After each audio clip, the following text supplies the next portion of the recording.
So నిన్న ఒక వేదిక మీద ఎమ్మెల్సీ మహేష్ గౌడ్ అలాగే పాషం యాదగిరి గొడవ పడ్డారు అని బయటకు వార్తలు వస్తున్నాయి. అసలు అక్కడ ఏం జరిగింది అనేది ఆయన అడిగి తెలుసుకుందాం. అలాగే ఈ ఈ నెక్స్ట్ మంత్ రాబోయే 2వ తారీఖు దశాబ్ది ఉత్సవాలు జరగబోతున్నాయి. ఈ దశాబ్ది ఉత్సవాలకి ఉద్యమకారులు ఎవరు రావద్దు, మేము రాము అని చెప్పేసి పిలుపునిచ్చారు. అసలు ఏం జరుగుతుంది అసలు తెలంగాణలో? కాంగ్రెస్ ప్రభుత్వం వచ్చినప్పటి నుంచి వెళ్ళి ఏదో ఒక గొడవ బయటకు వస్తూనే ఉంది. అసలు ఈ గొడవలంతటి కారణం రేవంత్ రెడ్డి అని చెప్పేసి చాలా మంది మాట్లాడుకుంటున్నారు. అయితే ప్రస్తుతం మనతో పాటు ఉద్యమకారుడు అలాగే సీనియర్ జర్నలిస్ట్ పాషం యాదగిరి ఉన్నారు. ఆయనతో మాట్లాడదాం. నమస్తే సార్. నమస్తే అమ్మా.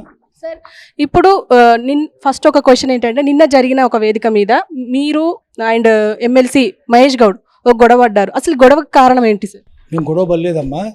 ఆయన మీద నా మీద నిందారోపణ చేసి నేను జనంలో కూర్చొని ఉన్నా. ఆయన వేదిక మీద ఉన్నాడు, అందరు చూసిండ్రు, వీడియోలు కూడా చూస్తూ వస్తుంది, ఫుటేజ్ కూడా ఉంది. ఆయన అంతకుముందు నేను మాట్లాడినప్పుడు మహేందర్ రెడ్డి లాంటి వాళ్ళని తీసుకొచ్చి తెలంగాణ వాళ్ళు కొట్టే, తన్నే, చంపే ఆత్మహత్యలకు అతనే కారణమా. ఇప్పుడేమో పాటలు పెడుతున్నాం, మనము ఆత్మహత్యలు చేసుకున్న స్మరిస్తూ కీర్తిస్తూ పాటలు పెడుతున్నాము, దచ్చన దారిలో అని త్యాగాల పాట. దీనికంతా కారణం మహేందర్ రెడ్డి కదా. మహేందర్ రెడ్డికి మీరు పబ్లిక్ సర్వీస్ కమిషన్ పదవి ఇస్తారు కదా అని కింద కూర్చున్నప్పుడు అడిగిన. అవునవును, తప్పే అన్నాడు. తప్పు చేయొద్దు అని తలగొట్టుకున్నాడు. అట్లా కొట్టుకున్నాడు. పైకి పోయి యాదగిరి మమ్మల్ని ప్రశ్నిస్తున్నాడు. ప్రశ్నించడానికి కారణం ఏంది అని ఆయన అడిగాడు. ఎందుకు ప్రశ్నిస్తున్నాడు అని అడిగాడు. ఇది నా 5 నెలలు అయింది కదా, తొందర ఎందుకు యాదగిరి అన్నకు అన్నాడు. మరి నువ్వు ఇంత తొందరగా ఎందుకు అయింది? అట్లా ఆయన అన్నాడంటే మహేష్ కుమార్ గౌడ్కు రేవంత్ రెడ్డి మీద కోపం అని ఉండాలి, ప్రేమ అని ఉండాలి. కోపం కూడా ఉండొచ్చు. ప్రేమ ఉంటే అది బహిరంగంగా ప్రశ్నించి నన్ను రేవంత్ రెడ్డికి వకాలు తప్పుచ్చుకున్నట్టుగా ఆయన రేవంత్ రెడ్డి దగ్గర కితాబు తెచ్చుకోవాలనుకుంటుంది. రేవంత్ రెడ్డి ప్రశంసలు అందుకోవాలని అనుకోవాలి. లేదా రేవంత్ రెడ్డి మీద కోపం ఉండి నన్ను రెచ్చగొట్టి నేను సంజాయిషిస్తే రేవంత్ రెడ్డి బోన్లో నిల్చుంటాడు. కాబట్టి రేవంత్ రెడ్డిని పరోక్షంగా బోన్లో పెట్టడానికి నన్ను రెచ్చగొట్టున్నారు. రేవంత్ రెడ్డి మీద కోపం ఉందో ప్రేమ ఉందో మనకు తెలియదు, కానీ నన్ను అక్కడ పైన నుంచి బోన్లో పెట్టడానికి ప్రయత్నం చేశాను. మీరు ఒక వ్యాఖ్య చేశారు, ఒకవేళ అయితే నేను చెప్పడానికి వెళ్తే, నేను సంజాయిషి చేయాలని చెప్పడానికి వెళ్తే వాళ్ళ పోలీసులను పెట్టి నెట్టిస్తున్నారు, సెక్యూరిటీ గార్డ్ను. అంటే నువ్వు నన్ను విమర్శిస్తావు, నా సంజాయిషి ఇచ్చుకొనియవు, తర్వాత పోలీసులను పెట్టి నన్ను తొట్టేస్తావు. అంటే నీకు ఎమ్మెల్సీ కాగానే అంతకంటే ముందు నువ్వు అనేక సార్లు ఇదేం పరిపాలన, రెడ్డి పరిపాలన అయింది, RRR పాలన, RRR రెడ్డి RRR సినిమా ఇది అంటే రెడ్డి సినిమా అని చెప్పాడు. చెప్పిన ఆయన సడన్గా నువ్వు మారి ఎమ్మెల్సీ కాగానే అనుకూలంగా తయారైనావు.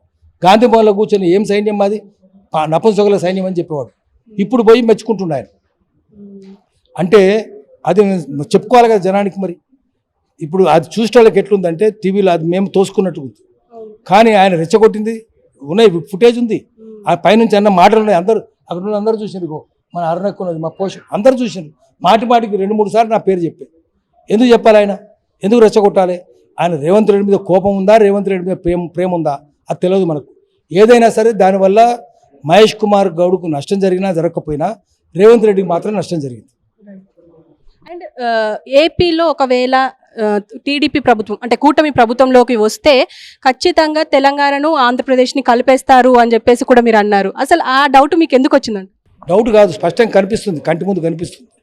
రేపు చూడబోయే చెప్పగలిగితేనే జర్నలిజం, రేపు జరగబోయే చెప్పాలి. ఎందుకంటే బీజేపీ, భారతీయ జనతా పార్టీ తెలంగాణ గురించి, తెలంగాణ బిల్లు గురించి ఘోరమైన వ్యాఖ్యానాలు చేసింది. అది ప్రధానమంత్రి మోదీ అన్నాడు. ఎన్నడూ లేనంత హింస జరిగింది పార్లమెంట్లో, అది చెప్పలేదు ఆయన. చెప్పకుండా కరెంటు తీసేసి బాదరాగా తెలంగాణ బిల్లు పాస్ అయినట్టు ప్రకటిస్తుందా కాంగ్రెస్ పార్టీ అన్నాడు. ఆయనకు తెలియదు, తెలిసినా కూడా అబద్ధం చెప్పిండేమో. ఆ మోదీ ఈరోజు చంద్రబాబుతో ఉన్నాడు. ఆ చంద్రబాబుతోటి రేవంత్ రెడ్డి ఉన్నాడు. రేవంత్ రెడ్డి అన్ని కేసులలో ఉన్నాడు, ఆయనతో పాటు కేసులో ఉన్నాడు. ఆయన మా సహచరుడు అని చెప్పుకున్నాడు, నాకు దగ్గరే అని చెప్పుకున్నాడు. నోట్ ఫర్ ఓట్ కేసులో కూడా ఉన్నాడు. వీళ్ళు 3-4 కలిస్తే ఏమవుతుంది? తెలంగాణ ఆంధ్రలో కల్పిస్తారు. రేపు తెలంగాణలో ఆంధ్రలో కనుక చంద్రబాబు పరిపాలన వస్తే అందరూ కుమ్మగదరు. బీజేపీ కలిస్తే చంద్రబాబు కలుస్తాడు, రేవంత్ రెడ్డి కలుస్తాడు, మళ్ళీ అటు కలిపేస్తారు. అది లీగల్గా వీలైనా కాకపోయినా ప్రయత్నం అయితే చేస్తారు.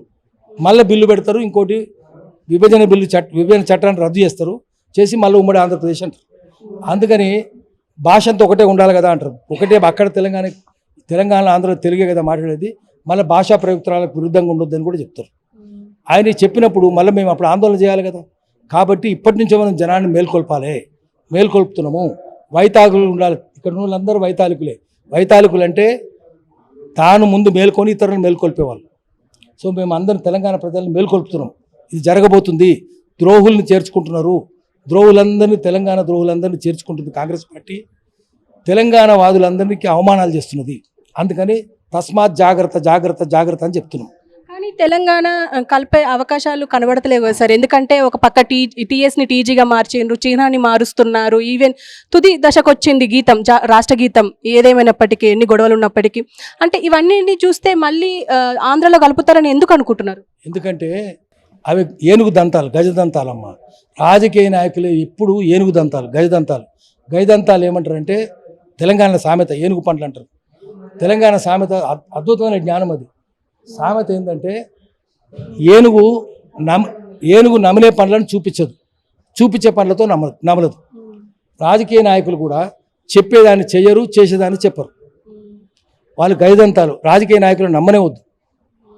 ఆతికే దాంత్. ఏనుగు పండ్లు అంటే వేరువేరుగా ఉంటాయని లెక్క. అందుకని ఇప్పుడు వాళ్ళు చెప్తున్న నమ్మనే వద్దు.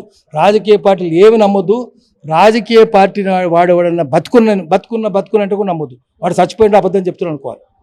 అండ్ ఇప్పుడు లాస్ట్ అంటే కేసీఆర్ హయాంలో ఈ రాష్ట్ర గీతం ఏదైతే ఉందో ఆ రాష్ట్ర గీతాన్ని మారుస్తామంటే అందరికీ ఒప్పుకోలేదు. అంటే ఖచ్చితంగా అవే చరణాలు ఉండాలి అని చెప్పేసి. కానీ ఇప్పుడు 5 నిమిషాలకు కుదిస్తున్నారు అని చెప్పేసి ఒక వార్త వస్తుంది. అంటే అప్పుడు ఎందుకు ఒప్పుకోలేదు, ఇప్పుడు ఎందుకు ఒప్పుకుంటున్నారు అంటారు? ఏదో ఆశ పెట్టుంటారు ఆయనకు. కోదండరామ్కి ఆశ పెట్టినట్టే ఆయన కూడా ఆశ పెడతారు. ఎమ్మెల్సీఓ, ఎంపీఓ, రాజ్యసభనో ఏదో అంటారు. ఆయన రాజ్యసభ కోరుకుంటూ ఇస్తారేమో. ఏది ఏమైనా సరే సెన్సార్షిప్. ఆంధ్రాలో వస్తేనే సెన్సార్షిప్. కత్తిర తీసుకొని కత్తిరిస్తారు. సెన్సార్షిప్ 5 నిమిషాలకు కుదిస్తారు. వాళ్ళకి ఏం తెలుస్తుంది? తెలంగాణ గురించి ఏం తెలుస్తుంది? కీరవానికి ఏం తెలుస్తుంది? ఆయన చరవాణి కావచ్చు, చోరవాణి కావచ్చు, అంతే తప్ప ఆయన మనిషి అయితే కాదు. ఆయన తెలంగాణ ఇప్పటికే విమర్శిస్తుంది. తెలంగాణకు తెలియదు, తెలంగాణ సంగీతం రాదు, అందుకని మమ్మల్ని ఆశ్రయించారని చెప్తున్నాడు ఆయన. ఈవెన్ ఆయనకు కూడా అంటే అందశ్రీ కూడా ఒక లీక్ అయింది ఆడియో. అందులో కూడా మన తెలంగాణలో అంత టాలెంటెడ్ ఎవరున్నారు అని చెప్పేసి కూడా అందులో సారాంశం. అంటే లేరంటారా మన దగ్గర?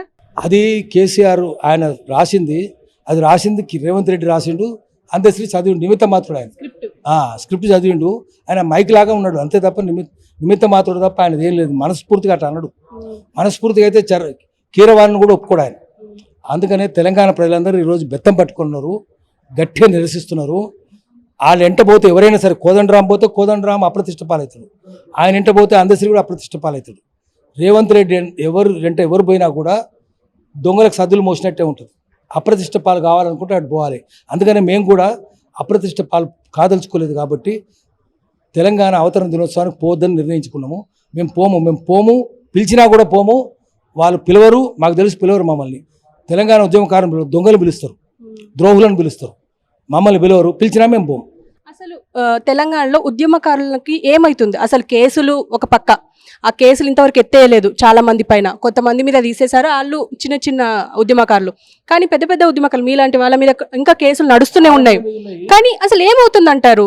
మీరు ఇప్పుడేమో పిలుపునిచ్చారు మేము వెళ్ళొద్దు అని. తెలంగాణలో ఏమవుతుందంటే కేసీఆర్ ఉండని, రేవంత్ రెడ్డి ఉండని, ఉద్యమకారులకు పోలీస్ కేసులు, ఉద్యమ ద్రోహులకు సూట్ కేసులు, బ్రీఫ్ కేసులు, డబ్బులుండే కేసులు. బ్రీఫ్ కేసులు ఉంటాయి కదా, డబ్బులు నోట్ల కట్టల బ్రీఫ్ కేసులు ఏమో దొంగలకు వస్తాయి, తెలంగాణ ద్రోహులకు వస్తాయి. తెలంగాణ ఉద్యమకారులకేమో పోలీస్ కేసులు వస్తాయి. ఇది మాకు తెలుసు. ఎవరికి బ్రీఫ్ కేసులో, ఎవరికి పోలీస్ కేసులో మాకు తెలుసు. జనం అందరూ తెలుసు. అప్పుడైనా ఇప్పుడైనా ఒకటే ఉన్నది.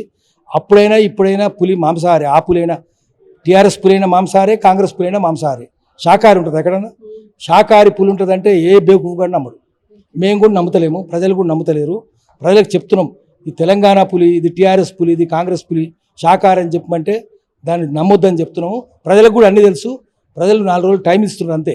4 రోజుల తర్వాత బెత్తం పట్టుకొని ఉంటారు, వీళ్ళు భర్తం పడతారు. తెలంగాణ ద్రోహుల్నే కాంగ్రెస్ ప్రభుత్వం పక్కన చేర్చుకుంటుంది అని అంటున్నారు. ఈవెన్ కేసీఆర్ హయాంలో కూడా తెలంగాణ ద్రోహులే అని అన్నారు. అసలు ఏంటి, అసలు ఈ తెలంగాణ ద్రోహుల్ని ఎందుకు చేరదీస్తున్నారు? ఉద్యమకారులు ఎందుకు దూరం పెడుతున్నారు? ఎందుకంటే వాళ్ళకు డబ్బులు కావాలి. రాజకీయ పార్టీలకు ధనం కావాలి, డబ్బులు కావాలి, ల్యాండ్ కావాలి. ఎవరి చేతుల్లో అయితే భూమి ఉందో, ల్యాండ్ మాఫియా చేతుల్లో ఉంటుంది కదా, శాండ్ మాఫియా చేతుల్లో ఉంటుంది కదా. మళ్ళీ అదే శాండ్ మాఫియా, అదే ల్యాండ్ మాఫియా, అదే మైన్ మాఫియా, అదే వైన్ మాఫియా. రాజకీయ నాయకులంతా మాఫియాలే కదా. కాబట్టి మాఫియాని నమ్ముకుంటారు. పేదోడిని తీసుకొస్తే, నిజాయితీ పరుని తీసుకొస్తే ఏమవుతుంది? ఇచ్చిండా కేసీఆర్ పదవి? ఇచ్చిండా జయశంకర్ ఎంపీ ఇస్తానని ఇచ్చిండా? ఇవ్వనే లేదు కదా. ఇయ్యరు. ఆయన ఎంపీ కూడా చేయనీయలే, పోటీ కూడా చేయనీయలే.